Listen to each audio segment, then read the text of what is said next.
우리가 하나님의 향한 믿음을 굳게 하기 위해서는 하나님에 대해서 잘 알아야 합니다.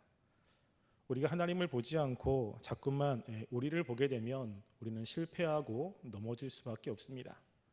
실패하고 넘어져 고통 가운데 있을 때 우리가 하나님의 은혜와 또 하나님의 약속하신 것들을 바라보면 우리에게 소망이 있고 그리고 힘이 있습니다.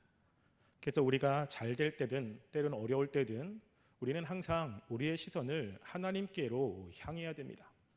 우리가 그렇게 하나님께로 향해야 되는 이유가 오늘 시편 130편에 이야기를 합니다. 시편 130편은 이 종교개혁자 마틴 루터가 이렇게 이야기를 했습니다.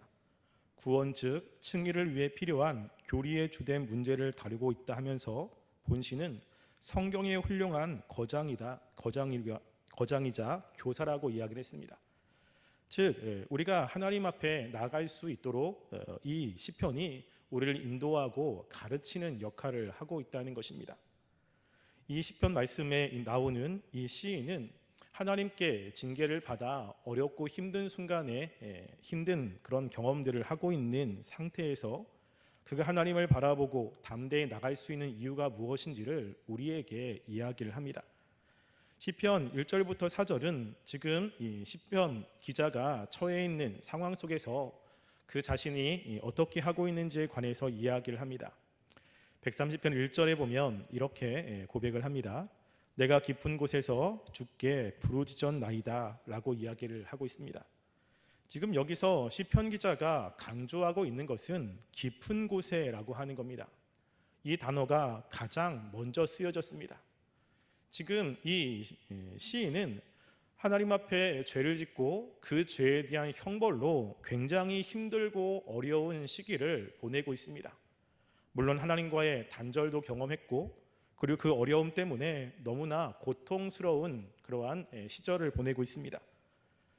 누가 도와줄 수도 없고 자신의 힘으로 지금 그곳에서 빠져나올 수 없는 굉장히 힘든 그리고 어려운 상황입니다.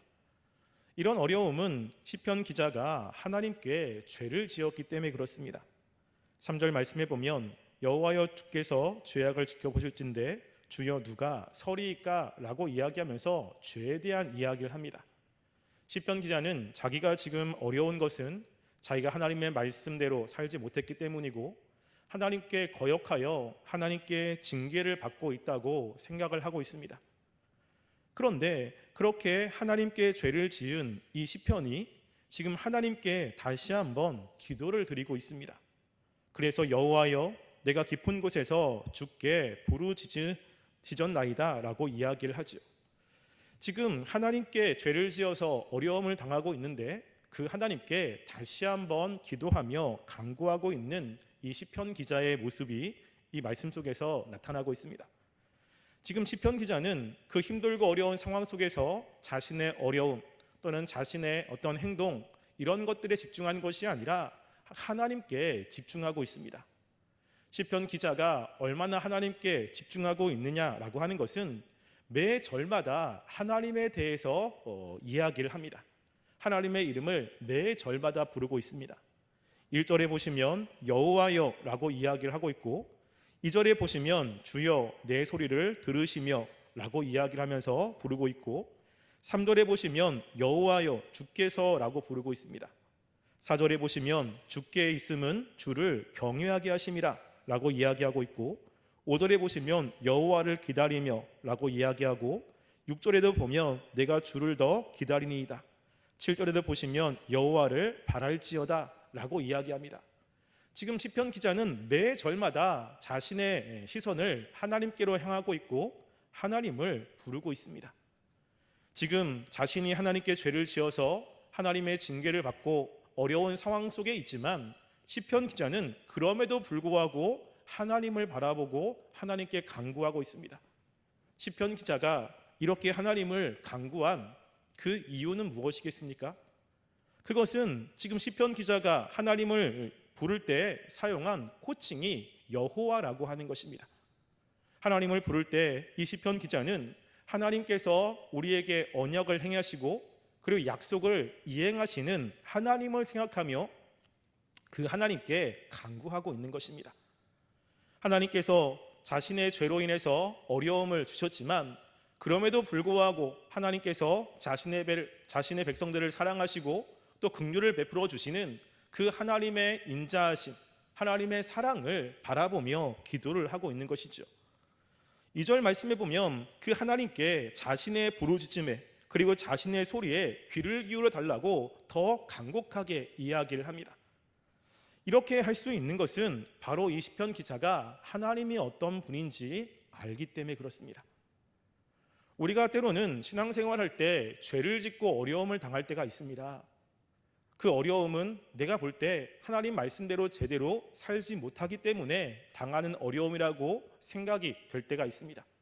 그럴 때 그 어려움에 대해서 하나님께 하나님 날 좀 도와주세요, 하나님께 나를 붙잡아 주세요 라고 담대하게 우리가 기도를 하고 있습니까?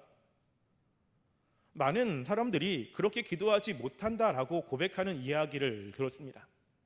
내가 하나님 말씀대로 잘 살고 예배도 나름대로 잘 드리고 그리고 하나님 원하신 대로 살면 하나님께 기도하고 하나님 앞에 은혜를 달라고 간구하는 것이 그렇게 어렵지 않은데 내가 봐도 하나님 말씀대로 못 살았고 그리고 하나님을 잊어버리고 하나님의 마음을 아프게 했는데 내가 어렵다고 하나님 앞에 염치 없이 기도하는 것에 대해서 마음의 가책을 느끼고 하는 사람들이 많이 있는 것을 보게 됩니다.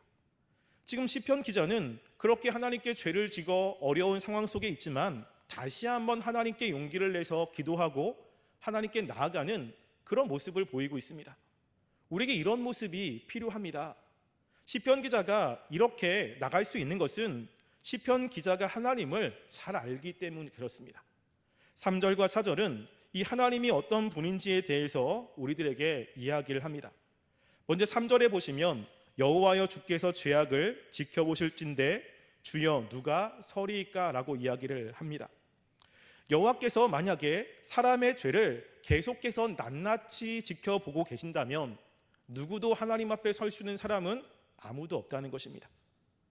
하나님 앞에 나의 행동을 근거로 해서 도움을 달라고 요청한다면 누구도 하나님 앞에 설 수 없음을 이야기를 하고 있는 것입니다. 때로는 우리는 내가 볼 때 하나님 앞에 나름대로 잘 살고 있다고 생각할 수 있습니다. 나름대로 하나님 앞에 헌신도 잘하고 하나님이 내 행동을 기뻐 받으실 거라고 생각하는 경우가 있습니다. 근데 그거는 내 생각입니다. 다른 사람과 비교해서 내가 그렇게 생각하는 것이죠. 하나님이 보실 때는 그렇지 않습니다. 우리가 하나님 앞에 당당하게 나아가려면 하나님이 말씀하신 그런 모든 말씀을 지켜야 되고 외적인 행동만이 아니라 내적인 동기와 그리고 하나님이 원하시는 열정, 사랑도 함께 동반된 행동이어야 됩니다. 근데 우리가 주님께 나올 때 외적으로는 하나님께 나오지만 우리의 내면에 부패함이 있어 하나님을 온전히 사랑하지 못하는 마음들이 있지 않습니까?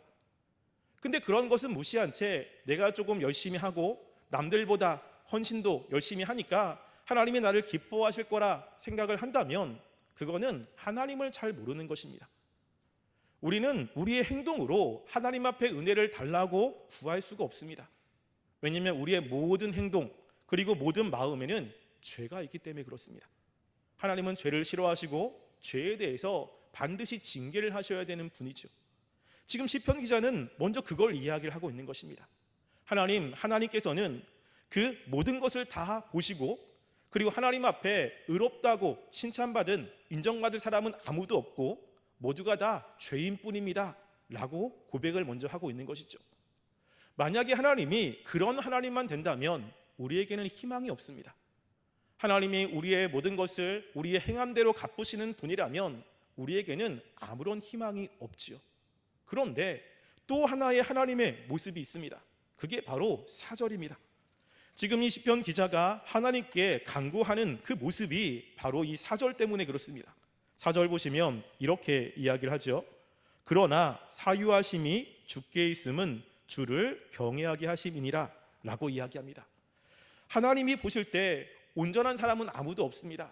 그런데 하나님께서는 그렇게 사람의 온전한 행동만을 가지고 판단하는 것이 아니라 하나님은 그 용서를 해주시는 분이라고 하는 것을 지금 이야기를 하고 있습니다. 하나님이 그렇게 모든 것을 다 보시고 그리고 심판하시는 그런 분이지만, 그렇지만 하나님께서는 그 죄를 용서하시는 하나님임을 지금 고백을 하고 있습니다. 여기서 시편 기자가 굉장히 중요하게 여기는 단어는 사유하심입니다. 이거는 우리말로 하면 그 용서라고 하는 겁니다. 자신이 지금 하나님께 죄를 지었고 그 죄 때문에 어려움을 당하지만 하나님께는 내가 진 그 죄를 용서하시는 분이라고 하는 것을 이야기를 지금 하고 있는 것이죠. 만약에 하나님이 죄를 심판하신 분이라면 우리는 하나님께 나갈 수 없지만, 하나님은 하나님께서는 우리의 죄를 용서하시는 분이라고 말씀을 하고 있는 것입니다. 이게 우리에게 희망이 되고, 이게 우리에게 믿음이 되고, 그리고 하나님께 나아갈 수 있는 담대함이 생기는 거죠. 하나님께서 이사야를 통해서 이스라엘 백성들의 죄를 이야기를 합니다. 1장에 보시면 그들이 드려지는 그 제사와 그들이 드려지는 기도, 그 모든 것들이 하나님 보시기에 온전하지 못한 모습이었습니다. 하나님이 그들의 예배를 받으시기 원하지 않았고, 하나님이 그들의 기도에 귀를 막으셨습니다. 하나님이 이스라엘 백성들에게 이 소돔의 자녀들아, 이 고모라의 그런 사람들아 라고 이야기를 합니다. 소돔과 고모라는 구약에서 가장 악한 사람들을 지칭하고 있는 대명사 아니겠습니까? 근데 하나님이 이스라엘 백성들을 그렇게 부르고 있습니다. 내 사랑하는 자녀들, 내 사랑하는 백성이라고 이야기하지 않고 이 소돔과 고모라 사람들다 라고 이야기하죠. 하나님이 그들을 볼 때 그들의 죄성이 너무나 악한 것입니다. 그들이 죄가 다 관영에 있는 것이죠. 근데 그들에게 하나님이 이사야를 통해서 하신 말씀이 이런 말씀입니다. 이사야 1장 18절 말씀에 보면 이렇게 기록되어 있습니다. 여호와께서 말씀하시되 오라 우리가 서로 변론하자. 너희 죄가 주원 같을지라도 눈과 같이 희어질 것이요 진홍 같을지라도 양털같이 희게 되리라 라고 이야기하죠. 너의 죄가 주홍같이 그렇게 빨갈지라도 내가 그 죄를 하얗게 만들어 주겠다 라고 이야기합니다. 그들이 하나님께 회개하고 돌아오면, 하나님을 찾으면 하나님께서 그들의 죄를 용서해 주겠다고 말씀을 하고 있는 것이죠. 이것이 우리에게 희망이 됩니다.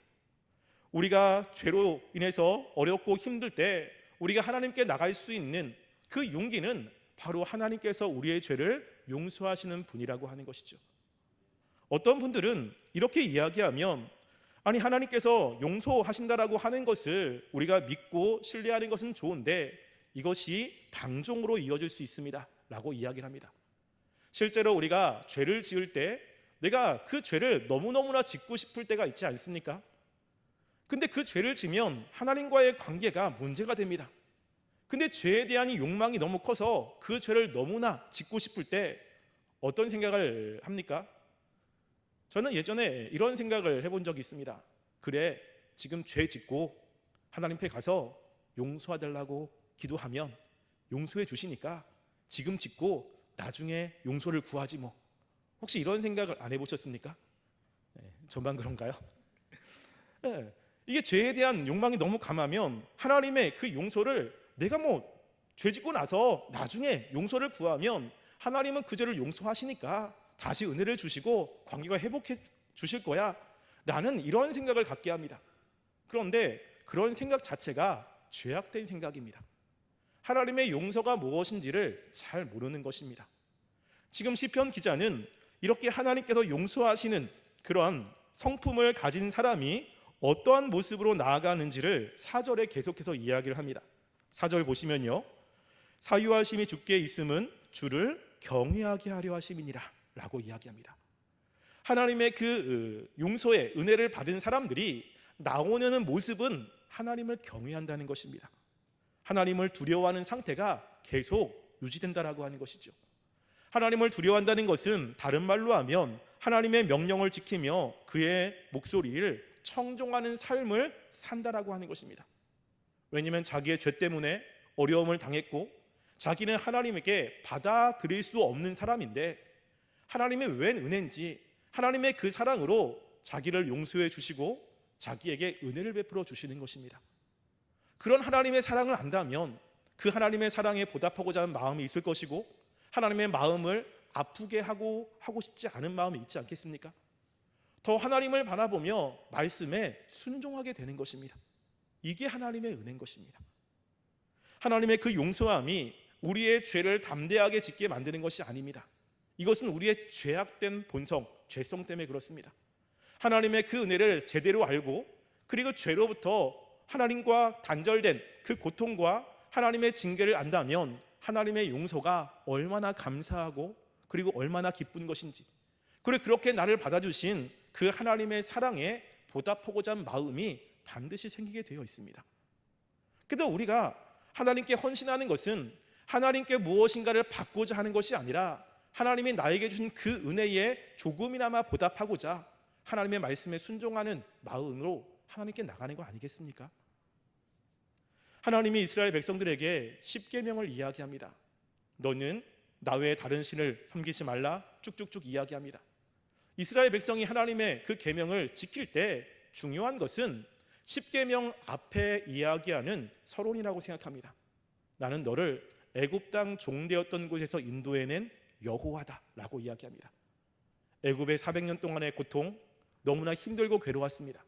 자신들의 힘으로 그것에서 빠져나올 수가 없었습니다.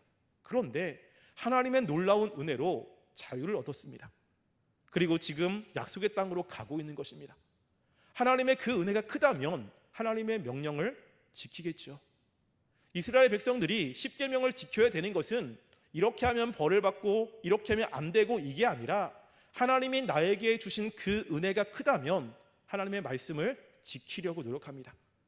하나님의 은혜를 잊어버리면, 하나님이 나에게 주신 그 놀라운 은혜를 잊어버리면 하나님의 계명을 굳이 지켜야 될 이유가 별로 없죠. 지금 시편 기자가 이야기하는 것이 그겁니다. 하나님은 우리의 죄를 있는 그대로 심판하시는 분이 아니라 하나님께서 우리의 죄를 용서하시는 분이라는 것입니다. 우리는 하나님 앞에 바로 살 수 없지만 하나님께서는 우리의 그 죄를 용서하시고 다시 한번 은혜를 베풀어 주시는 놀라운 하나님의 은혜, 이것을 지금 이야기를 하고 있는 것입니다. 지금 시편은 그런 하나님을 생각하고 있습니다. 그러면서 지금 5절과 6절은 그렇게 하나님께서 자신에게 역사하실 것을 기다리고 있습니다. 5절과 6절 보시면 시편 기자가 하나님을 계속 기다린다라고 하는 것을 강조하고 있습니다. 5절과 6절에 이렇게 기록됩니다. 나 곧 내 영혼은 여호와를 기다리며 나는 주의 말씀을 바라는도다. 파수꾼이 아침을 기다림보다 내 영혼이 주를 더 기다리나니 참으로 파수꾼이 아침을 기다림보다 더하도다 라고 이야기하죠. 무엇을 기다립니까? 여호와를 기다리는 거예요. 하나님의 그 은혜를 기다리는 것입니다. 지금 자신이 죄를 져서 어렵고 힘든 상태에 있어서 너무나 고통스럽지만 그럼에도 불구하고 이 시인은 소망을 놓지 않습니다. 이 시인은 끊임없이 하나님의 그 은총을 기다리며 하나님이 자신의 삶 가운데 역사하심을 계속해서 기다리고 있습니다. 왜냐하면 하나님이 그렇게 말씀했기 때문에 그렇죠. 그래서 시편 기자는 여호와만 기다리는 것이 아니라 나는 주의 말씀을 바라는도다 라고 이야기합니다. 하나님이 말씀을 통해서 그렇게 하시겠다고 말씀했기 때문에 그렇죠. 하나님은 그 말씀을 신실하게 지키는 분입니다. 그래서 이 시편 기자는 그 하나님의 말씀을 붙잡죠. 근데 그 말씀을 붙잡는 이유는 하나님이 어떤 분인지 알기 때문에 그렇습니다. 우리 하나님의 말씀이 믿어지지 않는 이유 가운데 하나, 우리가 붙잡을 수 없는 이유 중에 하나는 하나님을 모르기 때문에 그렇습니다. 어떤 목사님이 이런 이야기를 하더라고요. 청년들한테 길을 걸어가고 있는데 할아버지가 와가지고 도움을 구합니다. 지금 내가 힘든데 나한테 한 50만 원만 주면 내가 당신을 삼성그룹에 취직시켜주겠다 라고 제안을 합니다. 그러면 50만 원을 주겠습니까? 안 주겠습니까? 줍니까? 안 줍니까? 아, 줍니까? 안 줍니까? 돈이 많으신 분들은 뭐 주겠고 돈이 없는 사람들은 되게 그렇잖아요.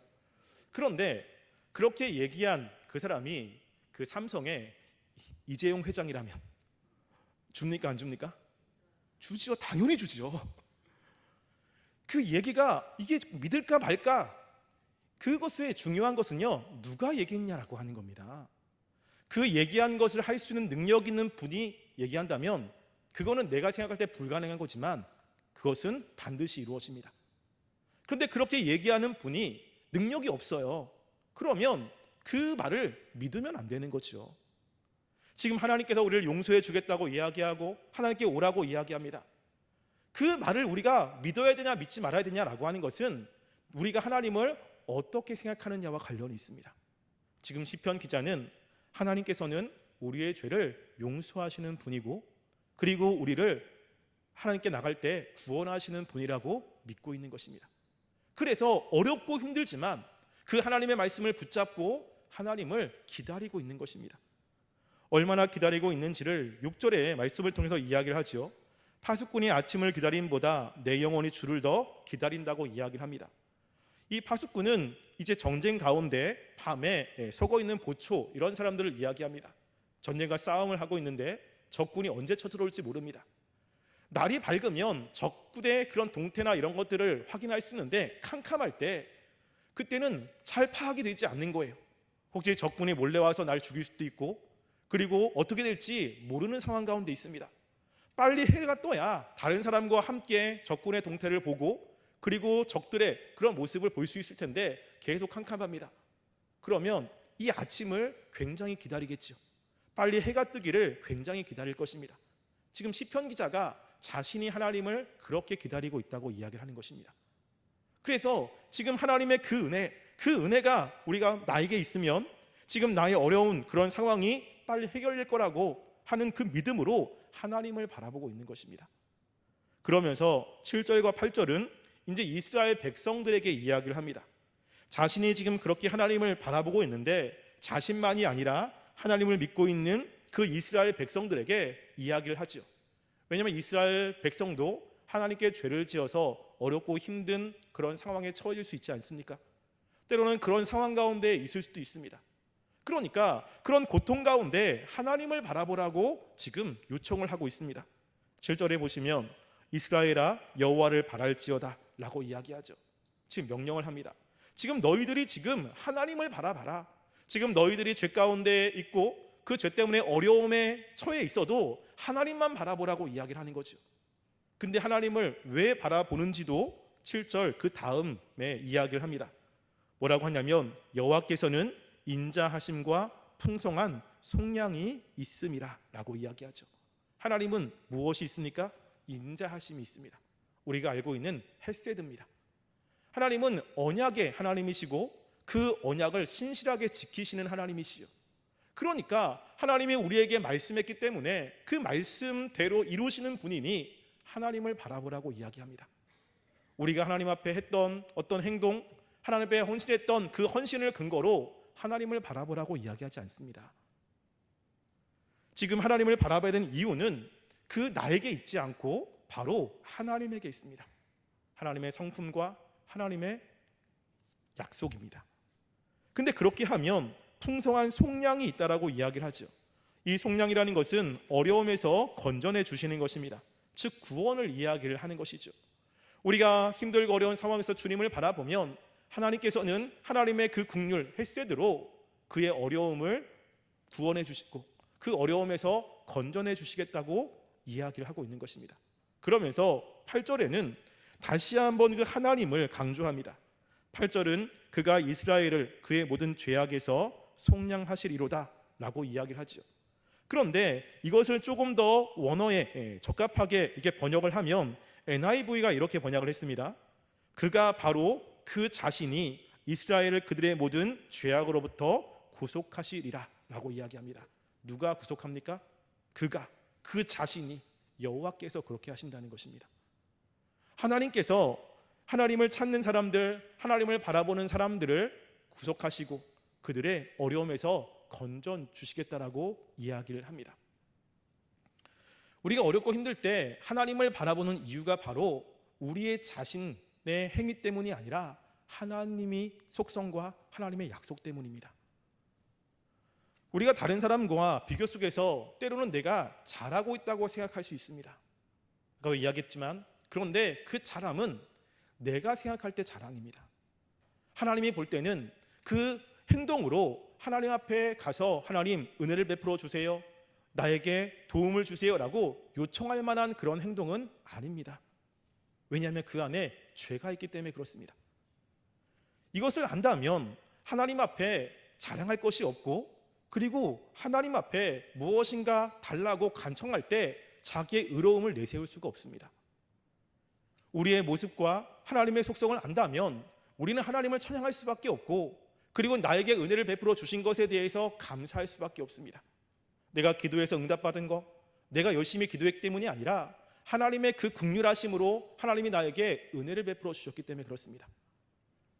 기도한다고 다 응답해 주시는 것은 아닙니다. 어떤 사람은 나보다 더 열심히 기도합니다. 더 열심히 하나님 앞에 금식하며 기도하고 마음을 쏟아 기도합니다. 근데 그 사람의 기도는 안 들어주시고 나의 기도를 들어줍니다. 그 이유가 무엇입니까? 나의 행동이 아니라 하나님의 뜻이 있고 하나님의 그 작정에 달려있는 것입니다. 우리는 자꾸만 무엇인가를 할 때 내가 무엇인가를 하려고 하고 나에게 집중할 때가 있습니다. 그런데 우리가 하나님께 나아갈 때는요, 우리에게 집중하면 실패합니다. 우리는 하나님이 요청하신 그 수준에 도달할 수가 없습니다. 우리가 주님께 기도하고 간구할 수 있는 것은 우리의 행위나 우리의 헌신이나 이런 것이 아니라 철저하게 하나님의 자비, 하나님의 긍휼하심, 하나님의 은혜밖에 없습니다. 그렇기 때문에 우리가 때로는 죄를 져서 어려울 때도 하나님께 담대히 나갈 수 있는 근거가 거기 있기 때문에 기도하셔야 됩니다. 간혹 청년들이 기도하기 힘들어하는 이런 이야기를 들을 때가 있습니다. 내가 죄가 많이 있어서 주님께 기도할 때 염치가 없습니다. 기도하려고 그러면 내가 그렇게 죄를 많이 졌는데 과연 하나님이 내 기도를 들어주시겠습니까? 내가 생각해도 내가 이렇게 살았기 때문에 내 기도에 안 들어줄 것 같습니다 라고 이야기를 하는 그러한 사람들을 가끔 봅니다. 근데 그것은 하나님을 모르기 때문에 그렇습니다. 우리가 열심히 한다라고 하는 그것도 하나님 앞에는 받을 만한 행동이 아닙니다. 하나님께서 우리의 기도를 들어주시는 것은 우리의 행동이 아니라 하나님께서 긍휼이 풍성하신 분이기 때문에 그렇고, 하나님이 우리를 사랑하시기 때문에 그렇습니다. 혹 힘들고 괴로워 주님께 기도해야 되는데 마음에 껄끄러움이 있고 과연 하나님이 나의 기도를 들어주실까, 이런 의심이 있는 분 계십니까? 오늘 시편 기자도 똑같이 죄악 가운데 있었습니다. 그리고 너무나 그것 때문에 힘든 상황 가운데 있었고, 이것은 자신의 죄다라고 하는 것이 너무나 분명했습니다. 그럼에도 불구하고 염치 없이 하나님께 나갈 수 있는 것은 하나님이 우리의 죄를 용서해 주시겠다고 말씀했기 때문에 그렇습니다. 우리가 그 하나님을 바라보며 믿음으로 나갔으면 좋겠습니다. 우리한테 집중하지 마시고 하나님을 바라보시기 바랍니다. 하나님의 약속을, 하나님의 신실하심을 바라보고 그 하나님께 기도하며 간구하며 의지하는 삶이 되기를 주님의 이름으로 간절히 소원합니다.